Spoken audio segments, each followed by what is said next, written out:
If this is your first time watching, I'm Pastor Kerry. When you were a kid, even if you didn't grow up in the church, you probably had some favorite Bible stories. Noah and the Ark is an incredibly well-known story. You probably had heard of Jonah and the whale. You might have heard of Daniel and the lion's den. And I'm guessing that you probably heard the story of David and Goliath. Well, it just so happens that the lectionary reading for this coming Sunday, June 20th, is that well-known Old Testament Bible story. So, without any further ado, let's go ahead and take a look at our lectionary passage. It is a long one today, and it's long even though I condensed it as much as I possibly could to get it down to a manageable length. If you want to pause real quick and print off the sermon notes, you're welcome to do so. And then go ahead and rejoin me as we take a look at a greatly condensed version of 1 Samuel chapter 17. Now the Philistines gathered their forces for war. King Saul and the Israelites assembled to meet them. A champion named Goliath came out of the Philistine camp. His height was 6 cubits and a span. He had a bronze helmet on his head and wore armor. Goliath shouted, "Choose a man, and if he is able to kill me, we will become your subjects. But if I kill him, you will become our subjects." And all the Israelites were terrified. Now, Jesse had 8 sons, and David was the youngest. Jesse said to David, "Take this bread for your brothers." Early in the morning, David left and reached the camp as Goliath stepped out and shouted his usual defiance, and David heard it. David asked the men standing near him, "Who is this Philistine that he should defy the living God?" What David said was reported to Saul, and Saul sent for him. David said to Saul, "I will go and fight Goliath." Saul replied, "You're not able to go out and fight him. You're only a young man, and he's a warrior." But David said to Saul, "As a shepherd I have killed both the lion and the bear. This Philistine will be like one of them, because he has defied the living God." Saul said to David, "Well, go, and the Lord be with you." Then Saul dressed David in his own coat of armor and bronze helmet. David fastened on Saul's sword and tried walking around. "I cannot go in these, because I'm not used to them." So he took them off. Then he chose 5 smooth stones, and with his sling in his hand, approached the Philistine.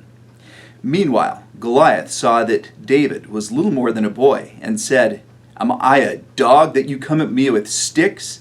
And the Philistine cursed David. "Come here," he said, "and I'll give your flesh to the wild animals." David said, "You come against me with sword and spear, but I come against you in the name of the Lord Almighty, the God of Israel, whom you have defied. This day the Lord will deliver you into my hands, and I'll strike you down, and the whole world will know that there is a God."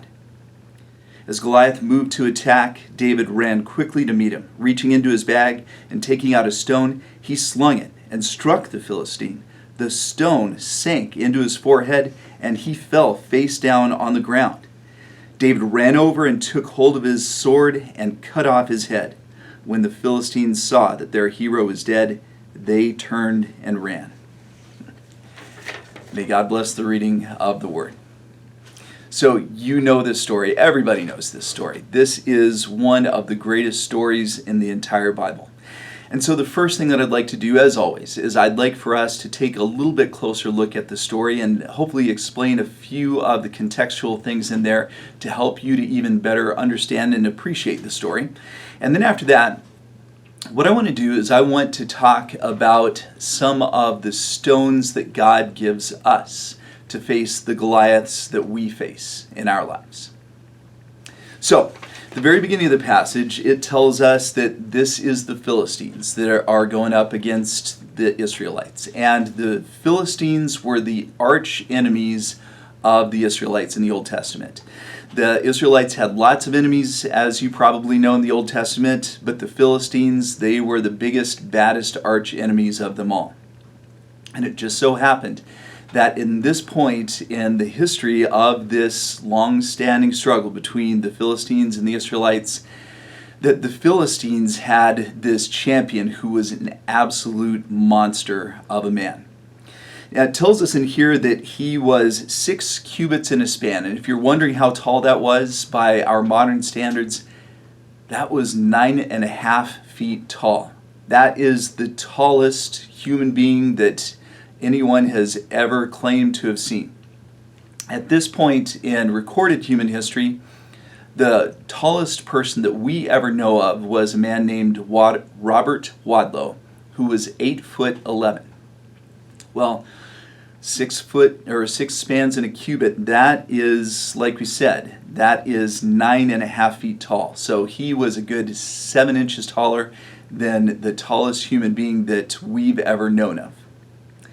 And it tells us that this was going to be a representative battle. And what that meant was that there was an understanding between armies back in biblical times that they really didn't want all of their capable men going out and fighting each other and killing each other. Because if in those times you sent your army out, even if your army won, even if the Israelites had defeated the Philistines on the field of battle, the casualties would have been immense.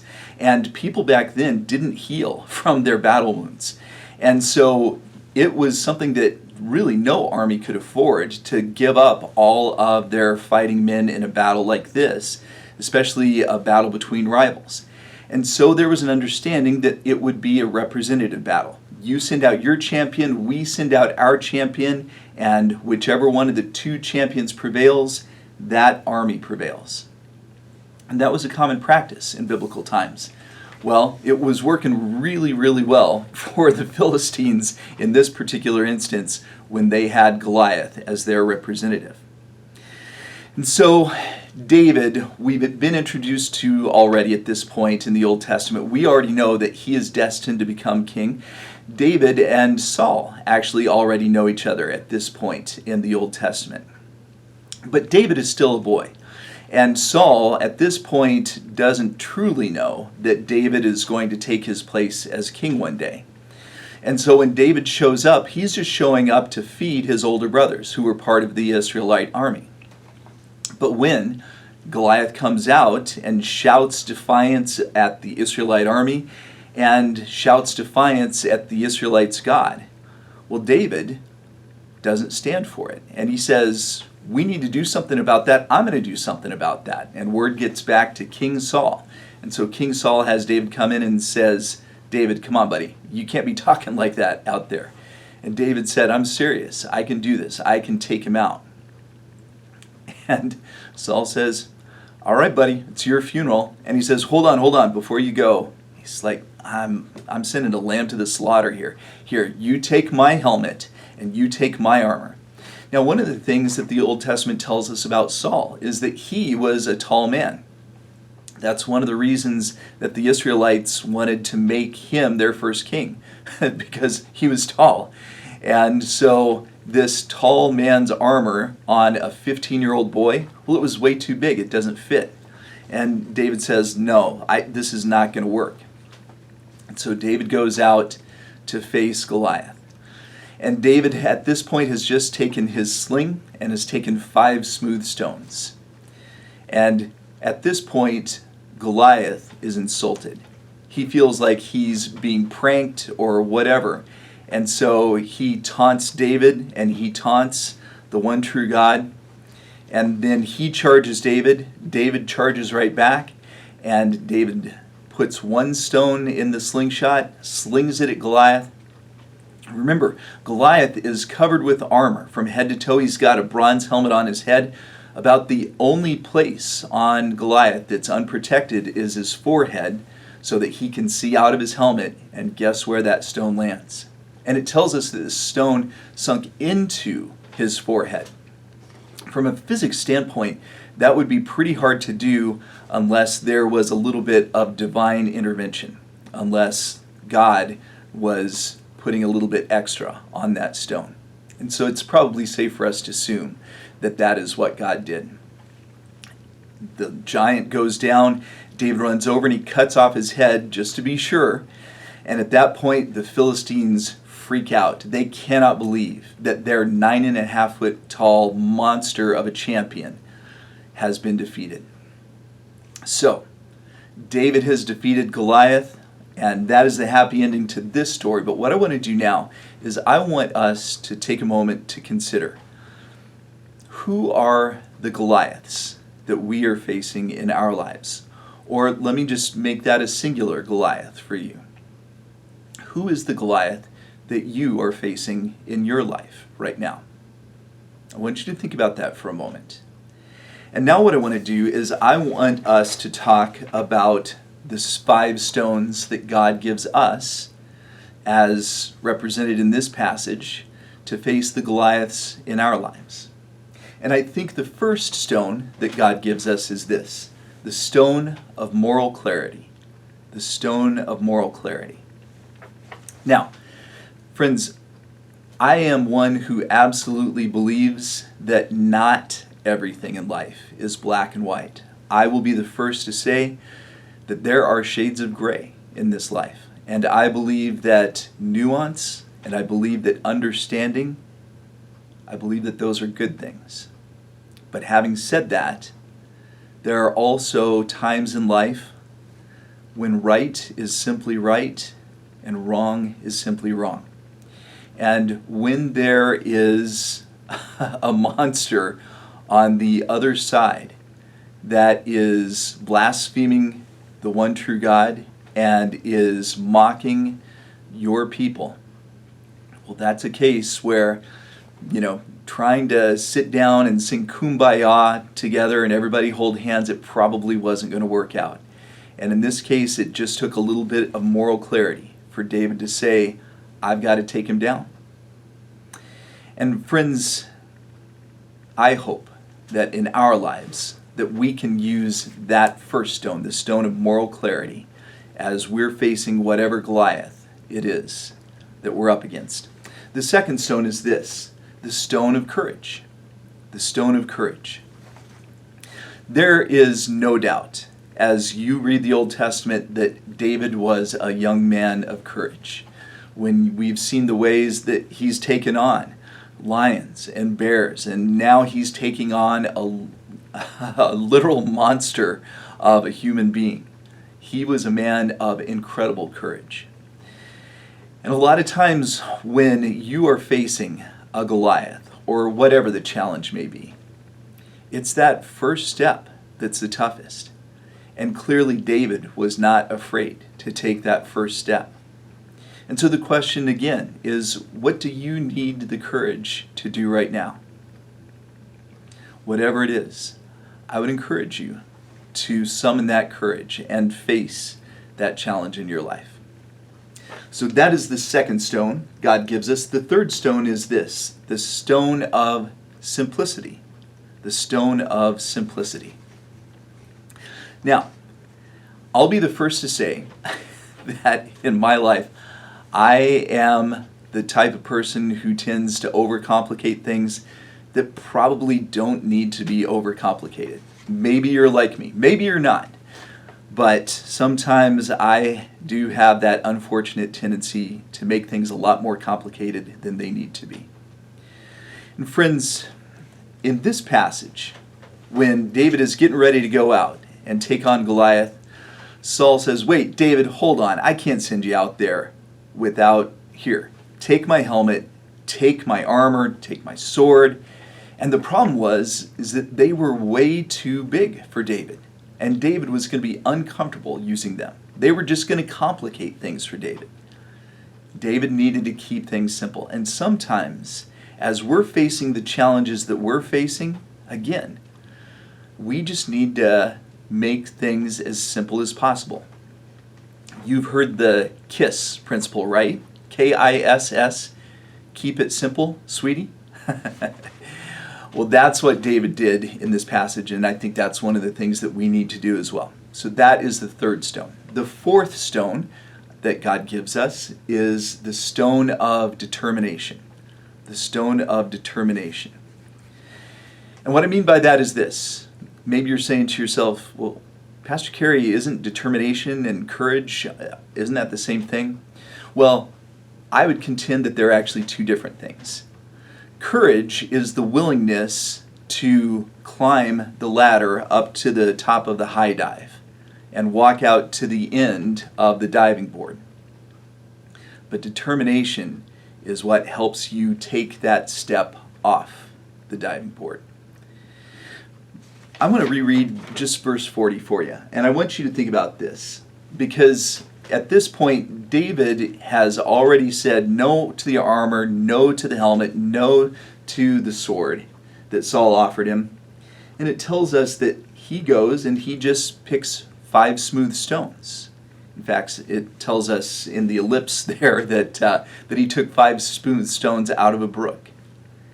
And when you're going up against this monster of a man, all you're going to take is 5 river rocks with you. And again, I think that shows the incredible determination that David had in this passage. And maybe there's something that you've gone up against in your life, and maybe you've failed once or twice or more. Determination is the willingness to keep trying. If at first you don't succeed, you know the rest. Try and try again. That's determination. So that is the 4th stone that God gives us. And the 5th and the final stone that God gives us is this: the stone of faith. The stone of faith.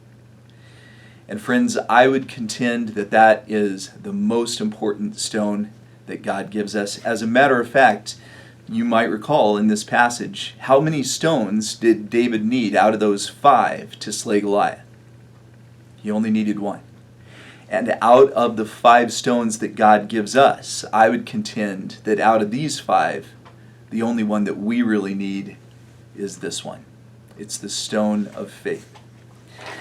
Listen again to what David said in verses 45 and 46, because this monster has just shouted at this little boy, "Come here, and I'm going to give your flesh to the wild animals."